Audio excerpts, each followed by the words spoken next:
السلام علیکم ورحمۃ اللہ وبرکاتہ حامد و مصلیٰ اما بعد۔ محترم ناظرین، ایک مومن کی زندگی میں پریشانیاں کیوں آتی ہیں؟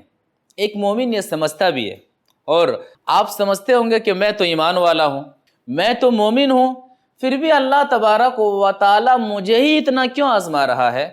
زندگی میں اتنی پریشانیوں کا سامنا مجھے کیوں کرنا پڑ رہا ہے؟ فلاں تو بے نمازی ہے، خوش و خرم ان کی زندگی گزر رہی ہے، فلاں تو گناہ کا کام کر رہا ہے، اللہ تبارک و تعالیٰ نے اسے بہت دیا ہے، بہت نوازا ہے۔ کیا وجہ ہے کہ ہم مومن بھی ہیں، اللہ تبارک و تعالیٰ پر ایمان رکھ بھی رہے ہیں، اور ہم پریشانیوں میں مبتلا ہیں؟ محترم ناظرین، اللہ تبارک و تعالیٰ نے آپ کو ایمان سے نوازا ہے، آپ دنیا میں پریشان ہیں، پریشان ہونے کی ضرورت نہیں ہے۔ اللہ کے رسول صلی اللہ علیہ وسلم کی حدیث اور خود اللہ تبارک و تعالیٰ بتلاتا ہے کہ ہم مومن کو کیوں آزماتے ہیں۔ یہ دنیا دارالامتحان ہے، آزمائش کی جگہ ہے، ہم مومن کو کیوں آزماتے ہیں؟ اس کا جواب اللہ تبارک و تعالیٰ سورہ عنکبوت آیت نمبر 2 اور 3 میں دیتا ہے۔ اللہ تعالیٰ فرماتا ہے وَلَقَدْ فَتَنَّ الَّذِينَ مِن قَبْلِهِمْ، ہم نے اگلوں کو بھی ایمان کی بنیاد پر آزمایا۔ فَلَيَعْلَمَنَّ اللَّهُ الَّذِينَ صَدَقُوا وَلَيَعْلَمَنَّ الْكَاذِبِينَ، تاکہ اللہ تبارک و تعالی جان لے کہ ایمان کا دعویٰ کرنے میں کون جھوٹا ہے اور کون سچا ہے۔ اور اس سے پہلی والی آیت میں اللہ تبارک و تعالی فرماتا ہے احسب الناس ان یترکوا ان یقولوا آمنا، کیا لوگوں نے یہ گمان کر رکھا ہے کہ ان کا یہ بھی کہنا ہوگا کہ ہم ایمان لے آئے، ہم نے قرآن اور محمد صلی اللہ علیہ وسلم کے فرامین کو اپنا لیا، وَهُمْ لَا يُفْتَنُونَ، اور زندگی میں آزمائش نہ آئے، زندگی میں پریشانی نہ آئے، ایسا ہو سکتا ہی نہیں۔ قرآن کی یہ دونوں آیتیں کہہ رہی ہیں کہ ایک آدمی جب ایمان کے دائرے میں داخل ہوتا ہے، مومن ہوتا ہے، مسلمان ہوتا ہے، تو بطور آزمائش اللہ تبارک و تعالی انہیں دنیا کی پریشانیوں میں مبتلا کرتا ہے، دنیا کی آزمائشوں میں مبتلا کرتا ہے، تاکہ آزمائے کہ واقعی بندہ جو ایمان ہونے کا دعویٰ کر رہا ہے، مومن ہونے کا دعویٰ کر رہا ہے، اپنے دعوے میں سچا ہے کہ اپنے دعوے میں جھوٹا ہے۔ مومن کی زندگی میں پریشانی آئے، گھبرانا نہیں چاہیے۔ شیطان بہکانے لگتا ہے کہ دیکھو تم نے ایمان کی راہ اختیار کی ہے، نماز کی راہ کو اختیار کیا ہے، طریقہ رسول کو اپنا لیا ہے، اسی لیے یہ پریشانیاں ہیں، یہ بے چینیاں ہیں، اور پھر شیطان کئی راستوں کو دکھلاتا ہے۔ نہیں، یہاں پر صبر کرنے کی ضرورت ہے، یہاں پر ایمان پر ثابت قدمی کے لیے دعا کرنے کی ضرورت ہے۔ ایک مومن جب دنیاوی پریشانیوں کو برداشت کرتا ہے تو پھر فائدہ کیا ہوتا ہے؟ بہت بڑا فائدہ۔ یہ ایسا فائدہ ہے کہ مومن جان لے تو جان لینے کے بعد دنیا کی پریشانیوں کو ایمان کی حالت میں سہنے میں مزہ آتا ہے، اچھا لگتا ہے۔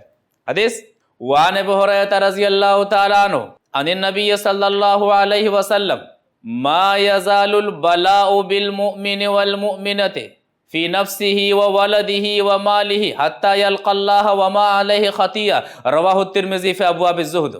ترمذی شریف کی حدیث ہے، راوی حدیث حضرت ابو ہریرہ رضی اللہ تعالیٰ عنہ ہیں۔ وہ فرماتے ہیں کہ اللہ کے رسول صلی اللہ علیہ وسلم نے فرمایا ما یزال البلاء بالمؤمن والمؤمنہ، مومن کی زندگی میں لگاتار مصیبتیں آتی رہتی ہیں، لگاتار پریشانیاں آتی رہتی ہیں، یعنی مومن مردوں اور مومنہ عورتوں کی زندگی میں لگاتار پریشانیاں آتی رہتی ہیں، بے چینیاں آتی رہتی ہیں، کبھی مال کی کمی کی پریشانی، کبھی بیماری کی پریشانی، کبھی ذہنی ٹینشن والی پریشانی، کبھی اور نہ جانے کن کن پریشانیوں کا شکار ہوتا رہتا ہے۔ جب ایک مومن برداشت کرتے رہتا ہے، فائدہ کیا ہوتا ہے؟ کبھی اللہ تبارک و تعالی مال کے ذریعے سے آزماتا ہے، کبھی جان کے ذریعے سے آزماتا ہے، کبھی اولاد کے ذریعے سے آزماتا ہے، حتی یلقى اللہ وما علیہ خطیۃ۔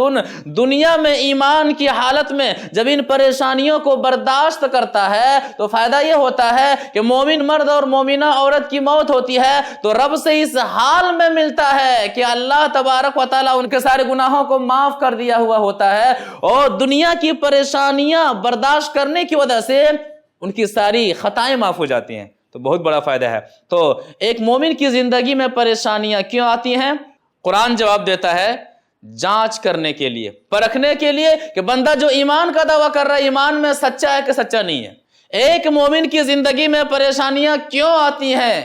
اللہ کے رسول صلی اللہ علیہ وسلم کی حدیث کو سامنے رکھو تو دوسرا جواب، پریشانیاں اس لیے آتی ہیں کہ ایک مومن سے جو کچھ چھوٹے موٹے گناہ ہو جاتے ہیں، یہ دنیاوی پریشانیاں ان گناہوں کو ختم کر دیتی ہیں، اور ایک مومن بندہ جب رب سے ملتا ہے یا پھر رب سے ملے گا تو اس حال میں ملے گا کہ اس پر کوئی گناہ نہیں ہوگا، ان کی خطائیں نہیں ہوں گی، اور اللہ تبارک و تعالیٰ اس سے راضی ہوگا، اور جنت کی نعمتوں سے اللہ تبارک و تعالیٰ انہیں مالا مال کرے گا، وہاں پر کوئی پریشانیاں نہیں آئیں گی۔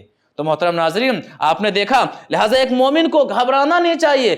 اللہ نے آپ کو ایمان سے نوازا ہے، توحید سے نوازا ہے، طریقہ محمدی سے نوازا ہے، اور آپ پریشانیوں کے شکار ہیں، رزق کی وجہ سے پریشان ہیں، اولاد کے مسئلے کو لے کر کے پریشان ہیں، اپنی جان کے مسئلے کو لے کر کے پریشان ہیں، صبر کریں اس امید کے ساتھ کہ اللہ تعالیٰ آزما رہا ہے، صبر کریں اس امید کے ساتھ کہ انشاءاللہ یہاں ہم جو ایمان کی وجہ سے پریشان ہو رہے ہیں، اللہ تبارک و تعالیٰ ہمیں وہاں کی پریشانیوں سے بچا لے گا۔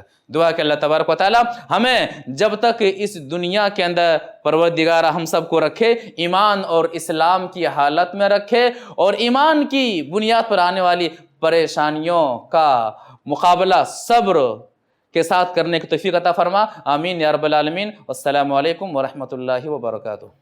ایسے ہی اور ویڈیوز بنانے میں ہماری مدد کریں۔